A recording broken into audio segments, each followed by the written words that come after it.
বাংলাদেশ জাতীয় ফুটবল দলের জার্সিতে খেলতে আর কোনো বাধা নেই সমিত সোমের। এই কানাডা প্রবাসী ফুটবলারকে লাল সবুজের হয়ে খেলতে অনুমতি দিয়েছে ফিফা। পাসপোর্টের আনুষ্ঠানিকতা পূরণ হওয়ার পর গত সোমবার তার অনুমতির জন্য ফিফার পোর্টালে আবেদন করেছিল বাফুফে। সবকিছু ঠিক থাকলে এশিয়ান কাপ বাছাইয়ের আসন্ন ম্যাচে সিঙ্গাপুরের বিপক্ষে দেখা যাবে এই কানাডা প্রবাসীকে। একে একে খুলেছে জটিলতার তালা। অবশেষে দেশের ফুটবলে আরেক তারকার আগমনী বার্তা। বাংলাদেশের জার্সিতে সমিত সোমকে দেখার অপেক্ষা ফুরালো অবশেষে। লাল সবুজের হয়ে খেলতে ফিফার অনুমতি পেলেন এই কানাডা প্রবাসী। এক হামজা চৌধুরীর আগমনের পর দেশের ফুটবলের জাগরণের স্বপ্ন দেখেছিলেন সমর্থকরা। সেই স্বপ্নে নতুন নায়ক হিসেবে যুক্ত হয়েছিল সমিতের নামও। তবে হামজার মতো সমিতের অনুমতি পাওয়ার প্রক্রিয়াটা খুব বেশি দীর্ঘ হয়নি।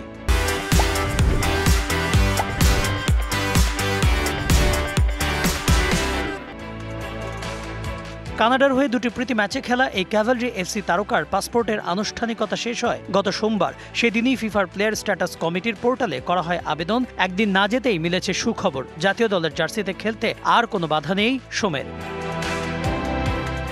আসছে 10 জুন ঢাকায় এশিয়ান কাপ বাছাইয়ের দ্বিতীয় ম্যাচে সিঙ্গাপুরকে আতিথ্য দেবে বাংলাদেশ। সেই ম্যাচে হামজা চৌধুরী নিঃসন্দেহে সবচেয়ে বড় তারকা।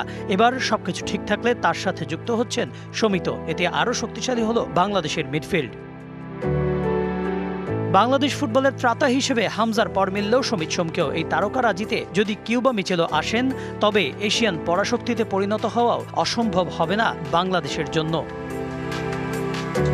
Kanak Mahmud, DBC news.